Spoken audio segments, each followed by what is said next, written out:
কখনো কখনো এটা কিন্তু হচ্ছে, এটা যাতে কোনো রকমভাবে কেউ যেন না হয়। অনেকেই আসছেন, অনেকেই বলছেন অনেক কিছু, অনেক শুভাকাঙ্ক্ষী দেখছি, কিন্তু তারা যেন কোনো মেন্টাল প্রেশার, মানসিক প্রেশার তার উপরে পড়বে, এরকম যেন কখনো যেন না হয়। तो सवाल यह है कि 48 साल के दादा जो बेहद फिट दिखते हैं, जो शारीरिक रूप से ज्यादा मानसिक रूप से स्वस्थ हैं, जिन्होंने क्रिकेट के मैदान पर न जाने कितने दबाव झेले हैं, क्या सच में उन पर राजनीति में आने का दबाव है? क्या वो राजनीति में आने के दबाव को सह नहीं पाए? वो कौन लोग हैं जो सौरव का राजनीतिक इस्तेमाल करना चाहते हैं? इन सवालों को समझने से पहले सौरव गांगुली की सेहत के बारे में जान लेते हैं। Mr. Saurav Ganguly, who's admitted here, is doing well. He slept well, he had his meals, and he is clinically fit.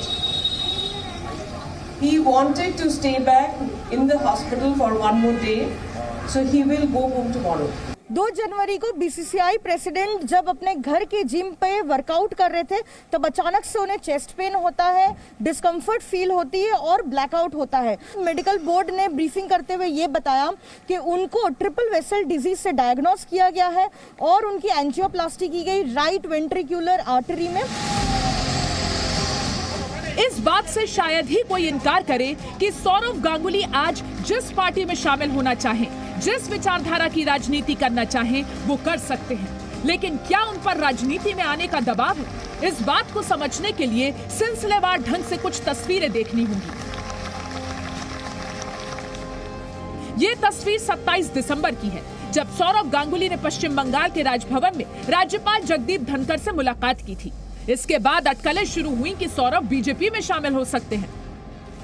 Saurav Ganguly ने इस खबर को यह कहकर खारिज कर दिया कि अटकलें मत लगाइए, ये सिर्फ एक शिष्टाचार की मुलाकात थी। राज्यपाल जगदीप धनखड़ ईडन गार्डन देखना चाहते थे, बस इसी सिलसिले में उनसे मुलाकात हुई। इसके बाद 28 दिसंबर को दिल्ली के फिरोजशाह कोटला मैदान में बतौर बीसीसीआई अध्यक्ष सौरव गांगुली की मुलाकात गृह मंत्री अमित शाह से हुई। फिर से ये कयास लगे कि सौरव गांगुली बीजेपी में शामिल हो सकते हैं, लेकिन इस पर किसी तरह का कोई स्पष्टीकरण नहीं आया। दरअसल सौरव गांगुली पश्चिम बंगाल की राजनीति का सबसे लोकप्रिय चेहरा साबित हो सकता है। वो ममता बनर्जी के मुकाबले एक बड़ा ब्रांड बन सकता है, फिर चाहे लेफ्ट हो या फिर बीजेपी। अक्सर उनकी तस्वीरें सामने आती है बीजेपी के कई बड़े नेताओं के साथ। शायद इसलिए ये अटकलें लगाई जाती है कि वो बीजेपी में शायद शामिल हो सकते हैं। सौरव गांगुली बीजेपी के कितने करीब है, इसका अंदाजा इस बात से लगाया जा सकता है कि जब वो बीमार हुए तो प्रधानमंत्री नरेंद्र मोदी ने उनकी पत्नी डोना गांगुली को फोन कर उनका हालचाल जाना। गांगुली से करीबी दिखाने में ममता बनर्जी भी पीछे नहीं रही। गांगुली की सेहत की जानकारी लेने के लिए वो खुद अस्पताल पहुंच गई।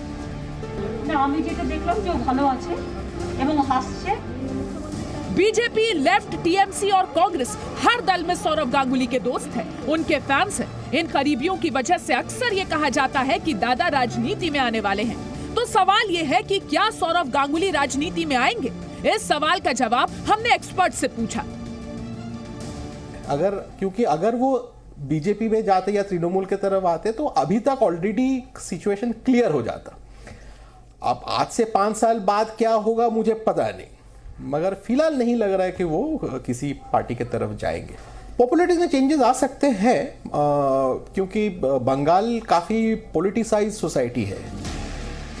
एक्सपर्ट राजनीति के गुना भाग को सोचकर जवाब देते हैं, लेकिन जो फैन अस्पताल के बाहर सौरव गांगुली के स्वस्थ होने की दुआ कर रहे हैं, वो क्या सोचते हैं? क्या वो चाहते हैं कि दादा राजनीति में आए? क्या वो चाहते हैं कि दादा क्रिकेट की तरह राजनीति में भी बंगाल की कप्तानी करे? इन फैंस की राय बेहद जरूरी है, क्योंकि यही फैंस उन्हें बंगाल की राजनीति का महाराजा बना सकते हैं। मेरा ख्याल से राजनीति पे दादा को नहीं आना चाहिए, क्योंकि जो पर्सनालिटी है राजनीति में आने से वो खराब हो जाता है। तो दादा ऐसे ही रहे और सबका प्यार ऐसे पाते हैं। दादा का खुद का पर्सनालिटी है, राजनीति में क्यों आएंगे? वो हमारे लिए हीरो है, वो हमारे इंडिया का मतलब जान है। वो स्पोर्ट्स में राजनीति में नहीं राजनीति में नहीं, मुझे अच्छा नहीं लगता राजनीति ना, इसलिए। और स्पोर्ट्समैन तो स्पोर्ट्समैन की जगह पर ही रहना चाहिए। एक्सपर्ट की राय और फैंस की बातें भले ही सौरव गांगुली को राजनीति से दूर रखना चाहें, बावजूद इसके ऐसी कई बातें सामने आती रही हैं कि दादा बीजेपी में शामिल हो सकते हैं। ये बात 2013 में भी आई थी जब वरुण गांधी ने सौरव गांगुली से मुलाकात की थी। 2019 में एक बार फिर आई जब सौरव गांगुली ने अमित शाह से मुलाकात की। 2020 में राज्यपाल से मिलने के बाद भी इसकी चर्चा हुई। हालांकि 2019 में अमित शाह से मुलाकात के बाद उन्होंने साफ कर दिया था कि राजनीति पर कोई बात नहीं हुई है। My meeting with Amit Shah for the first time, I met him for the first time ever, so it was special and different. Neither have I asked a question of what's going to happen to BCCI, whether I'm going to get a post or not, or neither any discussion of that sort happened that you'll only get this if you agree to that. So there's nothing of political development at the moment. हालांकि इसी दौर में जब Saurav Ganguly BCCI अध्यक्ष बने थे तो ममता बनर्जी ने ट्वीट कर उन्हें नई पारी के लिए बधाई दी थी। लेकिन राजनीति में 2019 की बात 2020 में पुरानी हो चुकी है। बंगाल की राजनीति का फाइनल हो रहा है। ऐसे में बीजेपी को पश्चिम बंगाल में एक बड़े चेहरे की जरूरत है। सौरव गांगुली बंगाल और बंगाल के बाहर एक बड़े ब्रांड है, इसलिए उनके बीजेपी में शामिल होने से पार्टी को बड़ा फायदा हो सकता है। ऐसा दावा है कि पश्चिम बंगाल राजनीतिक रूप से 3 धड़ों में बटा हुआ है। पहला धड़ा बांग्ला बोलने वाले भद्र बंगला मानुस का है, जो पहले वामपंथी और अब टीएमसी के साथ है। दूसरा धड़ा बांग्लादेश से आए बांग्ला बोलने वालों का है, जो पहले कांग्रेस और अब टीएमसी के साथ है। तीसरा धड़ा बिहार और झारखंड की सीमा से लगे लोगों का है, जो पहले टीएमसी के साथ थे और अब बीजेपी के साथ है। दरअसल सौरव गांगुली को तीनों पार्टी के लोग काफी पसंद करते हैं। बीजेपी की बड़ी परेशानी ये है कि बंगाल के जो बंगाली भद्र लोग हैं, यानी कि जो बंगाल के एलिट क्लास के लोग हैं, उनके बीच अगर पकड़ मजबूत करनी है और अगर लोकप्रियता बनानी है तो उसके लिए सौरव गांगुली के जरिए अगर वो जाते हैं तो वो काफी आसानी से उन तक पहुंच पाएंगे। कोलकाता से पूजा मेहता, जी मीडिया।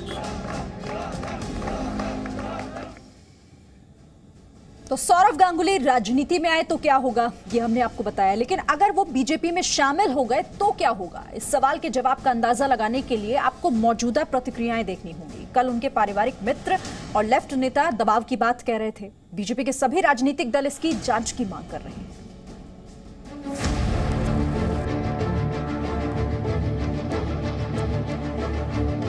क्या सौरव गांगुली बीजेपी को राजनीतिक फायदा देने के लिए तैयार हैं? क्या क्रिकेट की पिच पर शानदार खेल दिखाने वाले दादा अब राजनीति के खेल में बीजेपी के लिए बैटिंग करेंगे? अभी जो न्यूज में सुनाई देता है कि प्रोबेबली बीजेपी इज अप्रोचिंग दादा। नाउ अगर दादा बीजेपी करने लगते तब अचानक एक बड़ा हिस्सा होगा जिसमें मैं भी रहूंगा, जो फील करेगा कि दादा ने हमको लेट डाउन कर दिया, क्योंकि दादा सब कुछ के ऊपर है। दादा साउथ कोलकाता, नॉर्थ कोलकाता, उत्तर बंगो, दक्षिण बंगो, मर्द औरत सबके ऊपर दादा है। दादा इज सो पॉपुलर। दादा अस्पताल में भर्ती हैं और बाहर उनकी सेहत से ज्यादा राजनीति में उनकी एंट्री की चर्चा हो रही है।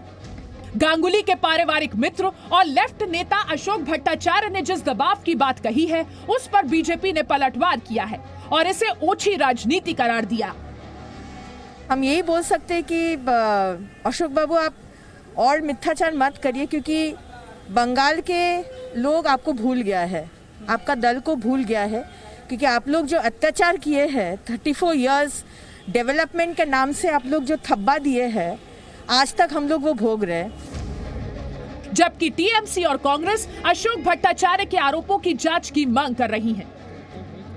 एक डॉक्टर होने के नाते मैं कह सकती हूँ कि हाँ, स्ट्रेस के जरिए तो ऐसा हो सकता है, लेकिन अगर उन्होंने कहा है तो उन्हीं को पता होगा कि उनके ऊपर दबाव किसने डाला।